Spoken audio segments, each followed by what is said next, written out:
Sir हम आपके जैसा बैंक में ज्वाइन करना चाहते हैं, सर हम कंपटीशन का तैयारी करना चाहते हैं, सर 6 सेमेस्टर के बाद हमको कुछ नहीं करना है, कंपटीशन का तैयारी करना है, रेलवे का, बैंकिंग का, स्टाफ सिलेक्शन और चाहे जितना भी तरह का कंपटीशन है सब करना है सर।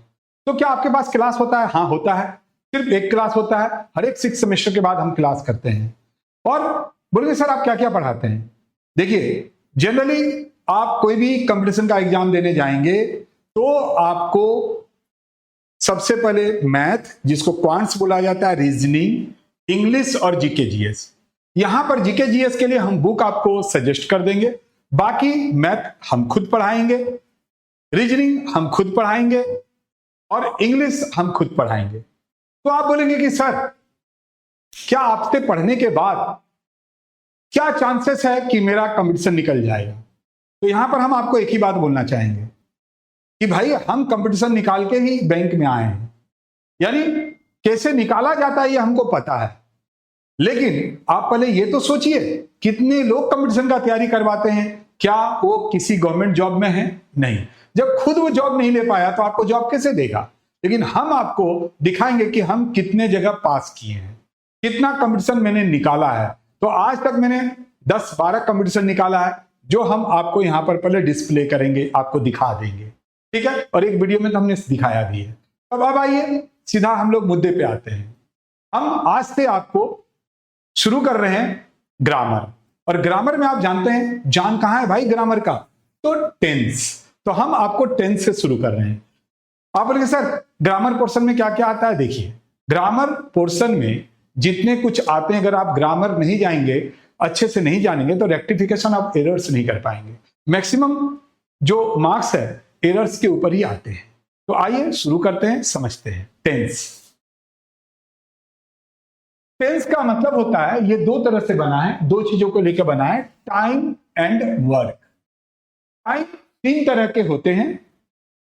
प्रेजेंट जो अभी चल रहा है, प्रेजेंट अभी हम आपको पढ़ा रहे हैं, ये प्रेजेंट में आएगा। और फिर टाइम जो बीत गया, भाई हम सुबह उठे, यहां पर आए थे, थी आए थे, जैसे आप घर से आए थे पढ़ने के लिए, तो अभी आप पढ़ रहे हैं, प्रेजेंट। जब आप आ रहे थे वो बीत गया, पास्ट। फ्यूचर आप जाएंगे, पढ़ने के बाद आप घर जाएंगे। तो आपने क्या देखा कि ये जो टाइम है वो 3 तरह का होता है, प्रेजेंट जो चल रहा है, पास्ट जो बीत चुका, और फ्यूचर जो आएगा। अभी आप पढ़ रहे हैं, दैट इज प्रेजेंट। आप आए थे घर से, दैट इज पास्ट। एंड आप पढ़कर घर जाएंगे, दैट इज फ्यूचर। तो आपको एक चीज समझ में आ गया कि टाइम में प्रेजेंट और इसका पहचान है, जिसके अंत में अगर आप हिंदी से इंग्लिश करना चाहते तो मैं जाता हूं, मैं खाता हूं, मैं पीता हूं, जिसमें हे, हो, हु हो। पास्ट में आया था, थे, थी रहता है। और फ्यूचर में तो टाइम समझ में आ गया। अब आइए इस टाइम में हम लोग अलग अलग वर्क करते हैं, तो अब हम लोग वर्क को समझेंगे। वर्क में आप देख रहे हैं 4 है। एक है simple present, simple past, simple future. दूसरा है कॉन्टिन्यूअस प्रेजेंट, कॉन्टिन्यूअस पास्ट और कॉन्टिन्यूअस फ्यूचर। इसी तरह से परफेक्ट भी होता है 3, और फिर परफेक्ट कॉन्टिन्यूअस भी होता है 3। यानी टोटल जो हम लोग इस टाइम में जो वर्क करते हैं वो आप देख रहे हैं 12 तरह के वर्क होते हैं, ठीक है? चाहे आप इंग्लिश बोलना चाहते हैं या फिर ग्रामर सीखना चाहते हैं, टेंस बिना सीखे आप कुछ नहीं कर सकते हैं। इसलिए टेंस के ऊपर आपको ज्यादा फोकस करना है। तो देखिए सबसे पहले हम लोग सिंपल देखेंगे, जिसको इंडेफिनिट भी बोला जाता है। वर्ब के 5 फॉर्म होते हैं। आप बोलेंगे नहीं सर वर्ब के तो 3 फॉर्म होते हैं, V1, V2, V3, लेकिन नहीं, V4 और V5 भी होता है। उसके बारे में हम लोग बात करेंगे वर्ब में। अभी आप देखेंगे V1 डू डच, जिसके अंत में ता ते ती रहेगा। मैं जाता हूं, मैं खाता हूं, यानी जनरली जो हम लोग बात करते हैं ना बैठ के, वो सब हम लोग सिंपल प्रेजेंट में ही बात करते हैं, सिंपल प्रेजेंट में। अब आइए simple past, did and V2 लगाना है। जैसे मैं गया था, मैं खाया था, मैं पिया था, हम गए, ये सारे आ जाते हैं आपका पास्ट सिंपल में। फ्यूचर सिंपल विल लगेगा। अगर हम लोग फ्यूचर के बारे में कोई बात करते हैं, हम जाएंगे, हम खाएंगे, हम पिएंगे, तो गा गे गी। तो ये इस तरह से आपने देखा कि सिंपल, मैं जाता हूं, आई गो, तुम जाते हो, यू गो, वह जाता है, ही गोज, नॉट गो। तो एस ई एस कहां लगेगा, ये भी हम लोग बात करेंगे। अब यहां पर डिड V2, गो वेंट, हम गए, आई वेंट, वी वेंट, तो यहां पर वेंट सभी के लिए लगता है। विल, हम जाएंगे, आई विल गो, तुम जाओगे, यू विल गो। तो इस तरह से आपने देखा गा गे गी। अब कॉन्टिन्यूअस, कॉन्टिन्यूअस का मतलब होता है भी वर्ब में आईएनजी जुड़ता है। जैसे यहां पर देख रहे हैं, सबसे पहले हम लोग पास्ट कॉन्टिन्यूअस नहीं, पहले हम लोग प्रेजेंट कॉन्टिन्यूअस देखेंगे। मैं जा रहा हूं, मैं खा रहा हूं, तो आप क्या देख रहे हैं, रहा, रही है, वो जा रही है, आई एम गोइंग, मैं जा रहा हूं, तुम जा रहे हो, यू आर गोइंग। तो इस तरह से आपने देखा कि ये कॉन्टिन्यूअस में आता है। अब आइए, अगर हम लोग पास्ट कॉन्टिन्यूअस देखेंगे तो वाज और वर लगता है। जैसे मैं जा रहा था, आई वाज गोइंग, मैं जा रहा था, तुम जा रहे थे, यू। अब यहां पर यू वाज नहीं होगा, कहां किसके साथ वाज और वेयर होगा, ये भी हम लोग आगे डिस्कस करेंगे। आई एम गोइंग, मैं जा रहा था, आई वाज गोइंग, तुम जा रहे थे, you are going.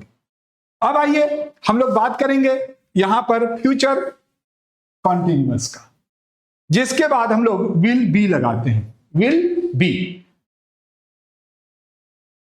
Will be लगेगा, जैसे वो खेल रहा होगा, वो खेल रहा होगा, तो ही विल बी प्लेइंग। तो इस तरह से आपने देखा विल बी लगता है। भाई ये परफेक्ट, परफेक्ट प्रेजेंट परफेक्ट में V3 लगाते हैं, हैज है, जिसमें पहचान क्या है, पहचान है चुका चुकी। परफेक्ट, परफेक्ट मतलब जो काम हो चुका है, जो काम हो चुका है, परफेक्ट। मैं खा चुका हूं, मैं खा चुका हूं, मैं आई हैव। अब यहां पर देखेंगे V3, ईट एट ईटन। तो इस तरह से आपने देखा कि जब भी कोई भी सेंटेंस परफेक्ट प्रेजेंट परफेक्ट में रहेगा तो वर्ब का फॉर्म 3 लगाना है, गो वेंट गोन। मैं जा चुका हूं, मैं जा चुका हूं, तो मैं का हो गया आई, जा चुका हूं, तो देखेंगे जाना का क्या होता है, गो वेंट गोन, तो आई के साथ हैव लगेगा, गोन। इसी तरह से देखेंगे अगर वो परफेक्ट पास्ट परफेक्ट में रहेगा तो जहां हैजर था वहां पर हेड लग जाएगा। आप बोलेंगे सर इसके पोसेशन के बारे में नहीं बोले। जैसे मेरे पास बुक है, पोसेशन का मतलब आपके पास क्या है, मेरे पास बुक है, आई हैव बुक। तो पोसेशन, पोसेशन भी यहां पर जब भी ऐसा पोसेशन, मेरे पास पेन है, आई हैव पेन। तो इस तरह से हैज हैव पोसेशन भी अगर दर्शाता है तब हम लोग हैज हैव ही यूज करते हैं। अब देखिए अगर पास्ट परफेक्ट रहेगा तो हैड लग जाएगा। जैसे यहां पर मैं खा चुका हूं, मैं खा चुका था, आई हैड ईटन, तो V3 ही लगेगा। और जब आप देख रहे हैं फ्यूचर परफेक्ट रहेगा तो वहां पर विल हैव लग जाएगा, विल हैव लगेगा, चुका चुकी चुके, होगा होंगे, वो खा चुका होगा, वो खा चुके होंगे। तो इस तरह से अब आइए परफेक्ट कॉन्टिन्यूअस। परफेक्ट का मतलब हुआ कि कुछ काम तो हो चुका है और कुछ काम अभी भी हो रहा है। कुछ काम हो चुका है, मैं 2 घंटे से पढ़ रहा हूं, 2 घंटे से मतलब कुछ काम तो हो गया, 2 घंटा आप पढ़ लिए, अभी भी आप पढ़ रहे हैं, यानी परफेक्ट कुछ काम हो चुका है और अभी भी कुछ कंटिन्यू है। तो इस तरह में भी और आईएनजी लगता है इसमें, यानी वर्ब के साथ आईएनजी लगाते हैं। और यहां समय बहुत जरूरी है, सिंस और फोर लगाते हैं। अगर यहां पर ध्यान से देखेंगे, अगर प्रेजेंट परफेक्ट कॉन्टिन्यूअस होगा तो वर्ब के साथ आईएनजी लगेगा, समय अगर दिखा रहा है तो सिंस और फोर लगेगा। लेकिन अगर पास्ट परफेक्ट कॉन्टिन्यूअस रहेगा तो हैड बीन लगेगा। क्या लगेगा? Had been. और यहां पर देख रहे हैं, अगर फ्यूचर परफेक्ट कॉन्टिन्यूअस रहेगा तो विल हैव बीन लगेगा। और इसके अंत में समय इसमें जरूर रहेगा, समय, क्योंकि कुछ काम हो चुका है। जैसे मैं सुबह से पढ़ रहा हूं, भाई सुबह से पढ़ रहा हूं, अगर अभी दोपहर हो गया इसका मतलब कुछ देर तक तो काम हो चुका। मैं 3 घंटे से काम कर रहा हूं, 3 घंटा, भाई 3 घंटे से वो काम कर रहा है, अभी भी कर रहा है। तो इस तरह से उम्मीद करते हैं कि आपने देखा टाइम 3 तरह का होता है और वर्क 12 तरह के होते हैं। लेकिन बोलचाल में जनरली क्या नहीं लगता है, ये 2 तो कभी भी यूज नहीं होता है। हम लोग जो बात करते हैं प्रेजेंट में करते हैं, फ्यूचर में जो कुछ होगा उसके बारे में करते हैं और पास्ट के बारे में करते हैं। तो जनरली ये जो आप सामने देख रहे हैं 5-6 बोलचाल के लिए यूज होता है, लेकिन एग्जाम पर्पस के लिए आपको 12 का 12 देखना पड़ेगा। अब आइए ये सभी से रिलेटेड हम लोग कुछ एग्जाम्पल्स को लेंगे। तो चलिए फटाफट आप यहां तक कॉपी कीजिए, आगे बढ़ते हैं।